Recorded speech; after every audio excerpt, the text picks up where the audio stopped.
अल्हम्दुलिल्लाहि रब्बिल आलमीन वस्सलातु वस्सलामु अला सय्यिदिल मुरसलीन अम्मा बाद फ़अऊज़ु बिल्लाहि मिनश शैतानिर रजीम बिस्मिल्लाहिर रहमानिर रहीम अस्सलातु वस्सलामु अलैका या रसूलल्लाह व अला आलिका व अस्हाबिका या हबीबल्लाह अस्सलातु वस्सलामु अलैका या नबीअल्लाह व अला आलिका व अस्हाबिका या नूरल्लाह नवैतो सुन्नतल एतिकाफ़।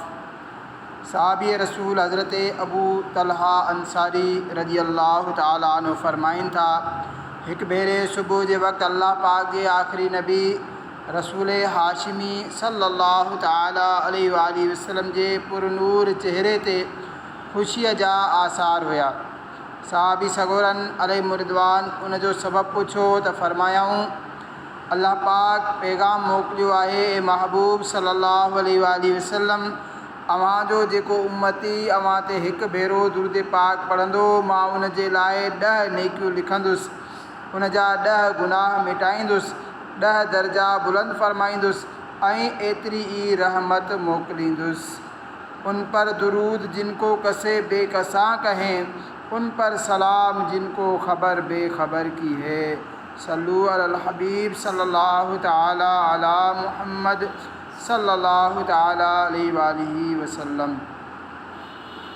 साहबी रसूल हज़रत अबू उमामा बाहिली रज़ी अल्लाह ताला अन्हु खां रिवायत आहे, गैब ॼाणण वारे आख़िरी नबी रसूल हाशिमी मक्की मदनी मुहम्मद अरबी सल्लल्लाहु ताला अलैहि वसल्लम जन फरमायो, उहो शख़्स जेको सभ खां आख़िर में जन्नत में वेंदो, हू पुल सिरात ते पेट भर गेलजी रहियो हूंदो। जीअं वालिद पंहिंजे पुट खे मारींदो आहे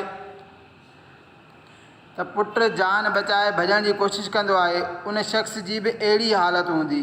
उन जा अमल हिन लाइक़ु न हूंदा जो हू उनखे पुल सिरात पार कराइनि।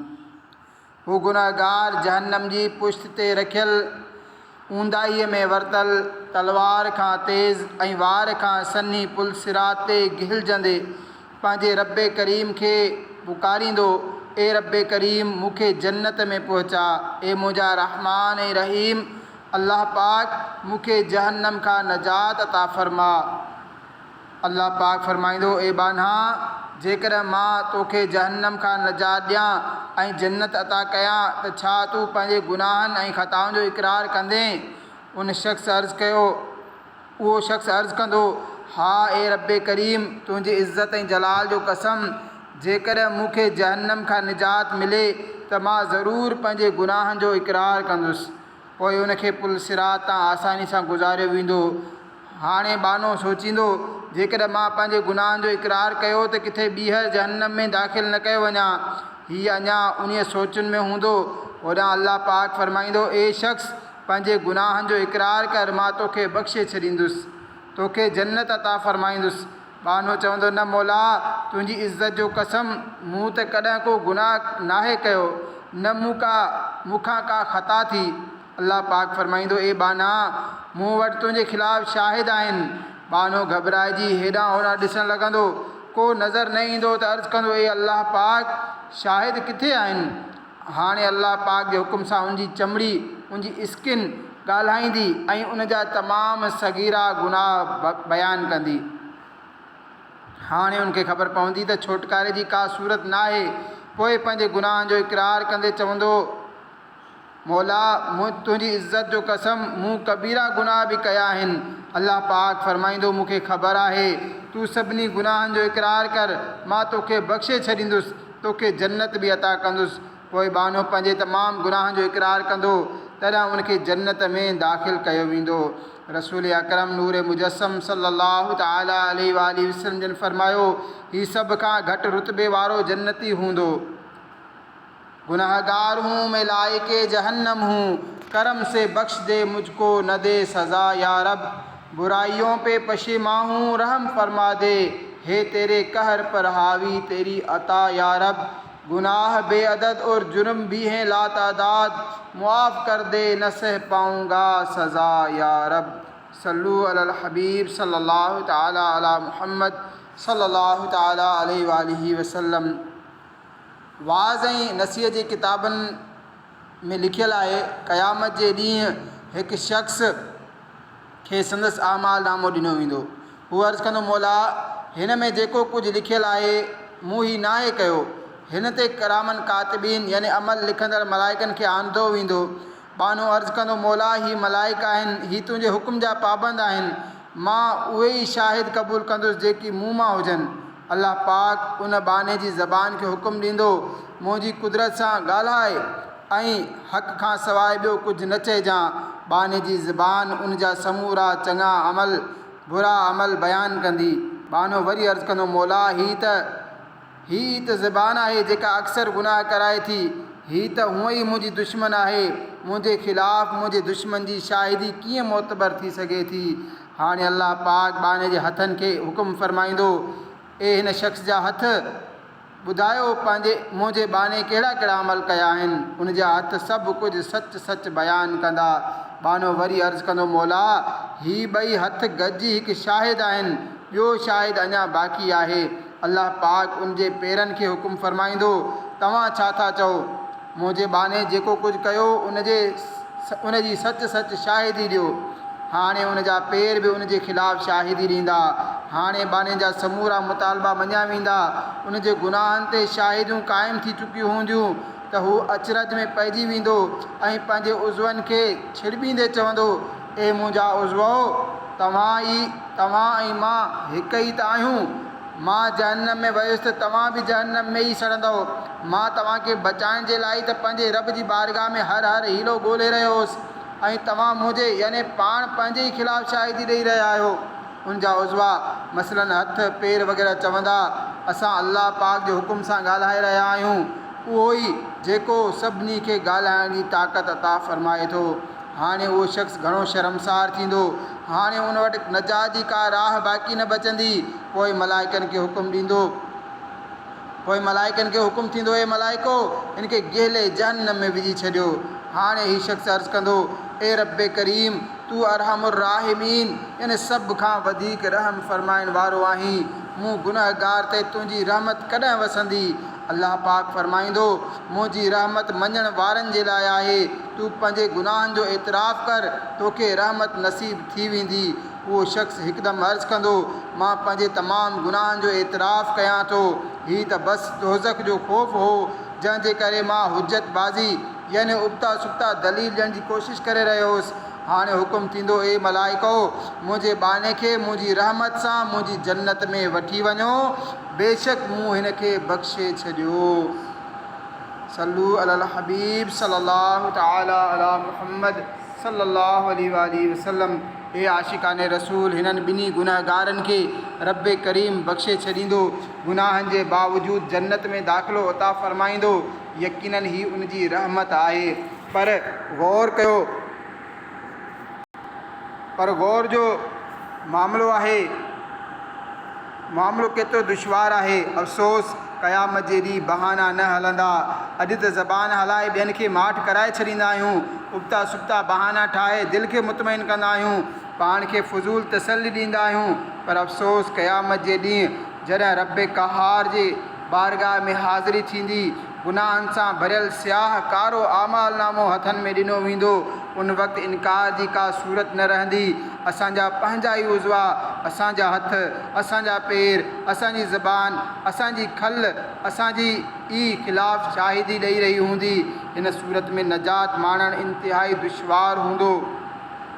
यकीनन लाइक़े रश्क उहो ई आहे जंहिंखे अल्लाह पाक पंहिंजी रहमत सां जन्नत में दाख़िला नसीब फ़रमाए। इम्तिहान के कहाँ काबिल हूँ मैं प्यारे अल्लाह, बेसबब बख्श दे मौला तेरा क्या जाता है। इमाम हसन बसरी रहमतुल्लाह ताला अलैह फ़रमाइनि था ताजुब हिन ॻाल्हि ते न आहे त हलाक थियण वारो हलाक कीअं थियो, ताजुब त हिन ॻाल्हि ते आहे जो नजात माणण वारो नजात कीअं माणे वियो। यानी क़यामत जे ॾींहुं हिसाब किताब जो मामिलो एतिरो सख़्तु ऐं दुश्वारु आहे जो उन में नाकाम थी जहन्नम जो हक़दार बणिजणु तमामु सवली ॻाल्हि आहे, पर नजात माणे जन्नत जो हक़दार बणिजणु इंतिहाई दुश्वार यानी ॾुखियो आहे। लिहाज़ा हैरत हिन ॻाल्हि ते न आहे जो जहन्नम में वञण वारो जहन्नम में कीअं वियो, हैरत हिन ॻाल्हि ते आहे जो हिसाब किताब मां छुटकारो माणण वारे खे नजात कीअं मिली वई। ए आशिकाने रसूल, असां दुनिया में त अची वियासीं, पर हाणे नजात कीअं मिलंदी? थोरो तसवुरु करियो, उहो ॾींहुं केतिरो होलनाक ॾींहुं हूंदो जॾहिं हज़रत इसराफ़ील अलैहिस्सलाम सूर फूकींदो। सूर जी होलनाक आवाज़ ॿुधी सभई मुर्दा क़ब्रुनि मां उथी बीह रहंदा। सभिनी खे हकले मैदान हशर ॾांहुं गॾु कयो वेंदो। हीअ ज़मीन ट्रामे जी ज़मीन सां बदिली वेंदी, आसमान वकोड़ियो वेंदो, सिज सवा मेल ते रही बाह वसाए रहियो हूंदो। जहन्नम खे आंदो वेंदो, उन जी पुठीअ ते वार खां सन्ही तलवार खां तेज़ ऊंदाईअ में ॿुॾल पुल सिरात रखियो वेंदो। कहर खे मुंहुं ॾियणो पवंदो। माण्हू पघर में शल हूंदा, के पंहिंजे ई पघर में गोता खाई रहिया हूंदा।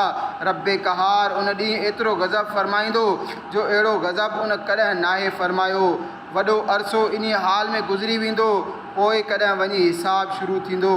हाणे थोरो तसवुरु करियो, हिन सूरत हाल में असांखे पुकारियो वेंदो, ए फलाणा पुट फलाणे जा। रब जी बारगाह में हाज़िर थी अफ़सोस हिन गज़बनाक पुकार ते असां लवाईंदासीं, डिॼंदासीं, मुंहुं लिकाईंदासीं, पर अफ़सोस उन ॾींहुं केरु आहे जेको लिकी सघंदो?